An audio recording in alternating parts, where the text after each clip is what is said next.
Hello, and welcome to what's going to be the first ever episode of the fake podcast that I like to call Phineas Former is a Furry. And it is a brand new fake podcast because, as it turns out, I realized that there's a gap in the content that I've been making for you guys, which is specifically furry related content. I haven't been making a lot of furry content, and you would think for being a furry. Um, Sorry, I'm looking at the camera, a little distracted here from the microphone experience. Again, the first episode of a fake podcast here. Phineas Former is a furry. Um, yeah, with the amount of, I suppose, furry like levels that I put into my content, I actually haven't really talked much about furry related things specifically. So I thought it'd be kind of fun to do a fake little podcast here and actually talk about some of this stuff here that I don't really bring up too much. So for being specifically furry related, and this is going to be the first episode of Phineas Former is a Furry, I kind of want to go over my history as a furry and what my involvement for the fandom has been like. Yeah, we're just going to start there, I suppose, and learn a little bit more about Phineas Former and his involvement of the furry fandom. Shoot, and then go from there. And if you guys like this episode, or as you're listening to it, feel free to think about leaving any more. If you have questions or insights at all, then this will be an excellent video for you to go ahead and leave a comment about with your questions or to reach out in any other way. If you have other questions about what Phineas Former and how he relates to the furry fandom, or if we ever wanted to turn this into more of a full-blown experience, opposed to just doing fake podcast episodes. But what we are going to do right now is get right into that first episode of our fake episode podcast of Phineas Former is a Furry. And this is going to be my involvements with the furry fandom and how, probably just how I got started with the fandom, and then we'll kind of go from there. So I got started with the furry fandom when I think I was in 10th grade.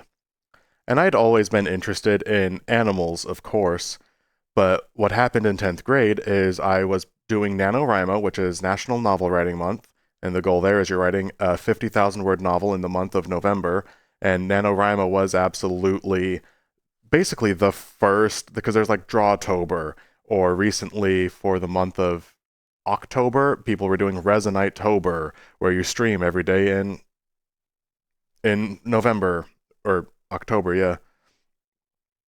And that was really fun to see people get into doing, the spirit of that once a month. And NaNoWriMo was one of the really big first ones where you have to write 1,667 words per day on average in order to pull it off. So I was taking that challenge in 10th grade, and I was writing a story about shapeshifters. So I've always loved animals, so I wanted to write a story about shapeshifters. And the thing that was what was going on, I suppose, in the story of mine is the magical community was under attack because of I called them heat suckers at the time. I was in 10th grade. I would come up with a more imaginative name now, but magical creatures were kind of being taken out systemically by like an alpha predator of some sort, right? So magical creatures are in hiding, and shapeshifters have actually gotten through that by only halfway transforming, because they like show up on the magic radar of like the magic people are going to die because they can be tracked if they use their magic. And so if a shapeshifter just doesn't transform all of the way, then they get the benefits of being in the animal form, but then they don't get noticed in their like magic tracking, whatever. And that's just what the rules were of the system that I had decided to build for this little novel that I was making in 10th grade. And I didn't know how to depict a bird, a half bird. And all the other animals, because I can understand anthropomorphic animals, Star Fox, not even a big deal over here. I've always loved anthropomorphic animals. I didn't know that's what it was called. I didn't know about furries. All I knew is that I wanted to write a novel that had to do with beastmen, an anthropomorphic animal. And birds were messing me up bad because I had never looked at Falco art. I gotta move my headphones out of the way there. But I had never really critically looked at Falco, and then I didn't know if Falco was the right one to model off of, and then in other bits of mythology, and then how do bone structures work of avians, and what would a half bird look like. So I went online looking for pictures of half birds, and I saw a lot of pictures of half birds. Many pictures. And I'd like to imagine I was a degenerate before I found the furry fandom, but those pictures of bird people and the website I found the pictures on way back in the day, 2008, I want to say, something like that, 2007 perhaps. I found a lot of websites, and I certainly became a degenerate at that time. And once I learned that there's a website where there's so much art, and some of it is very tasteful and some of it is deeply engaging to a teenage human male. But I stuck with that principle and made my own persona, who was called Finn Panther, actually, because I've always loved the name Finn, and I'm a panther. So just Finn Panther straight up is the first character I made for myself. And then many years later, I came to make a different character called Skip Lyons, which kind of is going to answer the question, can you have more than one persona? The answer is yes, because Skip Lyons was a character I kind of embodied for about 2 years or so. And then here I am now with Phineas Former, culmination, an ultimate, all of what we've learned from being here so far on planet Earth. We have brought Phineas Former into all of that, using all the knowledge that I have as a human person to really decide what I want to be and how I want to present myself moving forward. And at the time, when I was in high school, Finn Panther was my answer to that. I started getting a little bit more involved in the community, only a bit though, and it wasn't really until I graduated high school that I got more adventurous and with meeting more people online. In TF2, I started going to the furry servers, and I made a good couple of online friends that way, and different forums I found where I was connecting with people online. And so those are both really important ways for me to have begun expressing myself as a furry when I had just barely discovered the fandom. And that's how the first few years of my involvement with the furry fandom went, was just really being online. I didn't really have any furry people and any furry friends in my life until after I graduated. But as far as still staying within my early experiences with the furry fandom and being a furry, one thing that really sealed the deal was finding Kyle Gold's Waterways, which is a book he wrote, and it comes in 3 parts. There's Waterways is part 1, and Aquifers is part 2. And I think I'm getting that right. Or no, it's Streams and then Aquifers. And then the last one I think is Oceans. I don't remember for sure, but there's 3 big sections to this book, and the first 2 are posted. They're available for free online. I found them, and I binged almost all of it overnight. I had to go to school in the morning, and then right after I got off school, I went and binged the rest of it. And that was back before, because I was still grappling with my sexuality at the time. I didn't know why I was different. I just knew that I was different from everyone else. And one boy in particular, who was kind of like captain of the drama circle, he was really popular, and I thought he was so cool, and I just, like, totally, we didn't really interact because I was the awkward weird kid in school. I don't know if you can imagine myself in that position, but absolutely I was the awkward and weird one in high school.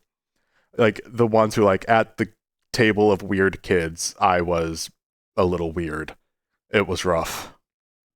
But I absolutely, in retrospect, had the biggest crush on this boy, and I didn't realize that's why I got flustered and when he would look at me and talk. And on the yearbook day in senior year, he called me by name, and he said, like, "Oh, hey, how are you?" And I was like, he knows me. I had that. And it's like, you might be gay if you have that reaction to the captain of the drama club. And he wasn't even the captain. He just felt that way to me. So that's my... So I was dealing with sexuality in ways I didn't understand even. And as I had recently found the furry fandom, I had found Kyle Gold's stories, Waterways. And Kyle Gold is, as far as I can tell, he's still the name brand furry author. I haven't been involved in a lot of the furry scene lately, actually, and conventions I've been missing for like a very long time. So maybe there's another author on the scene I don't really know about, but I know Kyle Gold was the big name at the time. I think he still probably is. So I, of course, had found Kyle Gold, and being just a broke, like I didn't have a job or anything, so I couldn't afford to buy the book. So I read the first two chapters of Waterways online, and I didn't realize why I was different. I didn't even know I was gay yet, but Corey and Samaki are the two main characters, and Waterways is a coming of age story. It's about an otter in high school who's a little bit more sensitive, and he writes a poem that he gets ridiculed for because it's a little bit too sensitive and sweet for ruthless high school kids. And that's kind of where Corey's coming from. And Corey doesn't know that he's gay. And then he runs into Samaki, literally runs into, or almost, because they meet when Corey is in a swimming pool, and he almost runs directly into Samaki, who is a fox, and Corey dodges Samaki, but then runs headfirst into the pool. It's a really cute image. And I loved Corey and Samaki, and as they were figuring out themselves and their relationships, it felt kind of like I was also figuring out myself a little bit, or at the very least, when I felt really alone, I wasn't alone while I was reading Waterways by Kyle Gold, because I had Corey and Samaki, and so I wasn't alone with them, or I wasn't alone anymore because I had them to kind of carry me through. So that inspired me a tremendous amount to my own relationship with art, and all I wanted to do for a really long time was pay that forward. And I wanted to be able to make a book, is what it was at the time I wanted to write, so that I could pass on a story, and that I could write something that could keep someone company during times when they felt alone, in the same way that Corey and Samaki were able to do that for me. So after finding pictures of bird people, I found pictures of other animal people as well. And I found Kyle Gold shortly after that, as I was investigating more about the furry fandom. And then it was that book, more than anything, which really cemented me as, I get it, and I'm in it. So largely, if anything here that happens and you're like, why is this happening? VTubing furry, making a fake furry podcast right now. We can blame Kyle Gold, I think, almost single-handedly for all of it. That's for sure. And we're going to keep this one actually nice and short today. That's going to be it for the first episode of our fake podcast, Finneas Former is a Furry. From here, there are so many stories to tell. There's the first fur meet I went to, the first time I went to a furry kind of like house party. The first time I met a furry online is what that was. Someone I had interacted with, and then they lived nearby, so I went to their house, and the first time I did that, it turned out to be a great experience, but I was 18. It was my 18th birthday, and that was a lot of an experience to handle, but turned out better, and that could have gone very poorly. Then I've been to several conventions. I think I've been to 7 conventions total, actually, so actual several, maybe 8 conventions. Each one has its own huge set of circumstances. I've had a lot of furry friends, and then I've fallen out with a lot of furry friends. I have a fursuit, so I have a lot of questions about, is that worth getting? What's my relation with that? And then I've worn a cattail to a Buckethead concert, which is, again, something that you might do if you're a furry. And what's my experience about expressing parts of that, parts of being a furry fandom member outside of the furry fandom specifically. And I have some thoughts about that too.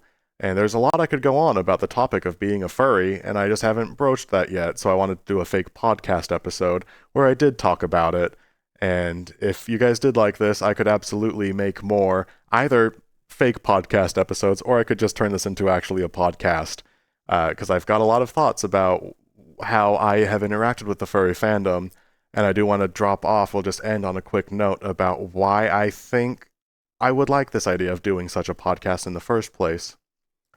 Is a lot of the podcasts about the furry fandom seem to be dealing with details of the fandom, what's happening in the fandom, how to operate within the fandom. And a lot of the time, some of them are just like two friends who are furries talking, which is a good, strict, just podcast, but it's not about the furry fandom at that point. It's just more about the buddies who are talking, and it's just not a style of podcast that has gripped me in the past. And a lot of what I like is just personal experiences. Guy who was a furry talks about being a furry. And that's not something that I have encountered in a way that really speaks a lot to me. Not to be dismissive, because there are podcasts that I do enjoy from the furry fandom, but none that are quite this flavor and style. So I think there might actually be something here to making a fake furry podcast.